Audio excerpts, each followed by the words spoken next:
Joseph Raavan పై ఉపా act కింద case నమోదైంది. దేశ సార్వభౌమాధికారానికి భంగం కలిగించడం, సమాజంలో విద్వేషాలు రెచ్చగొట్టడం వంటి తీవ్రమైన ఆరోపణలతో కేసు నమోదు చేసి గన్నవరం కోర్టులో హాజరుపరిచారు.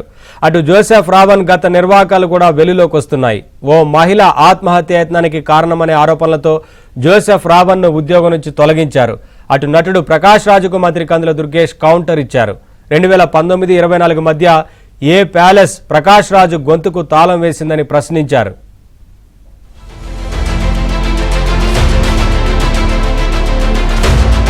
పేరు, కులం, చెప్పే మాటలు అబద్ధం, చేసే ప్రచారం అబద్ధం. ఇది యూట్యూబర్ జోసెఫ్ రావణ్ జీవితం. అసలు పేరు పక్కన పెట్టి ప్రశ్న రావణ్ గా అందరినీ ప్రశ్నిస్తున్న బచ్చలకురి జోసెఫ్ అలియాస్ ప్రశ్న రావణ్ చీకటి భాగోతం ఒక్కొక్కటి వెలుగులోకి వచ్చింది. ఓ మహిళపై జోసెఫ్ రావణ్ ఆత్మహత్య యత్నం చేశాడని తాను పనిచేసిన సంస్థ తొలగించింది. దీంతో యూట్యూబ్ లో పెట్టుకుని ప్రశ్నించడం మొదలుపెట్టాడు. ప్రశ్నిస్తున్న పేరుతో తాడేపల్లె ప్యాలెస్ నుంచి వచ్చిన ఆదేశాలతో డిప్యూటీ సీఎం పవన్ ను లక్ష్యంగా చేసుకుని బూతులు తిట్టడం, దూషించడంపై పోలీసులు పలు కేసు నమోదు చేశారు. జోసెఫ్ రావణ్ పై ఉపా యాక్ట్ కింద కేసు నమోదయ్యింది.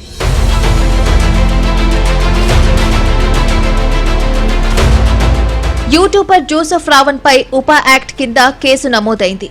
జనసేన నేతల ఫిర్యాదుతో అతడిపై గన్నవరం పోలీసులు కేసు నమోదు చేశారు. దేశ సార్వభౌమాధికారానికి భంగం కలిగించడం, సమాజంలో విద్వేషాలు రెచ్చగొట్టడం, చట్ట విరుద్ధమైన కార్యకలాపాలకు పాల్పడడం లాంటి తీవ్రమైన ఆరోపణలపై అతన్ని ప్రశ్నించారు. అనంతరం భారీ బందోబస్తు మధ్య కోర్టులో హాజరుపరిచారు.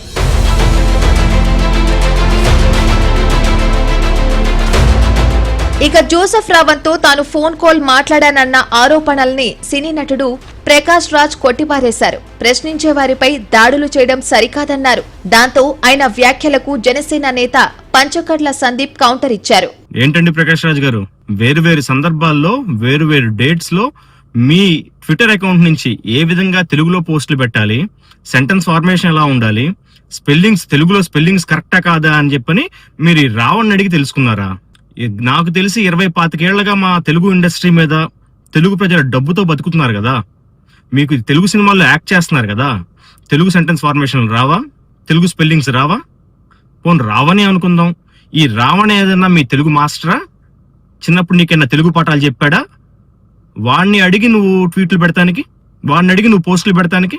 మరోవైపు జోసెఫ్ రావణ్ ను దేశద్రోహిగా ముద్ర వేసి తప్పుడు కేసు పెట్టారని జై భీమ్ భారత్ పార్టీ అధినేత జడశ్రవణ్ ఆరోపించారు. ఈ మావోయిస్టుల్లో జాయిన్ అవ్వండి, టెర్రరిస్టులు అవ్వండి అని యువతకి ఎక్కడ ఈయన సందేశం ఇచ్చాడో నాకు తెలీదు. ఆ సందేశం మరి ఏ విధంగా ఈ కంప్లైంట్కి వచ్చిందో నాకు తెలీదు. సో ఓవరాల్గా ఈరోజు మరణశిక్ష పడగలిగినటువంటి కేసులో ఒక యూట్యూబర్ని, ఒక జర్నలిస్ట్ని ఈ విధంగా కేసులు కట్టి ప్రభుత్వం అరెస్ట్ చేయటం అనేది కరెక్ట్ కాదు. జోసెఫ్ రావణ్ వ్యాఖ్యల వెనక తాడేపల్లె ప్యాలెస్ హస్తముందని, ప్యాకేజీలు ఇచ్చి మరీ అతడితో తిట్టిస్తున్నారని జనసేన నేతలు ఆరోపించారు. ఇదే కోణంలో పోలీసులు ప్రశ్నించినప్పటికీ అతడు ఎలాంటి సమాధానం ఇవ్వలేదని తెలుస్తోంది.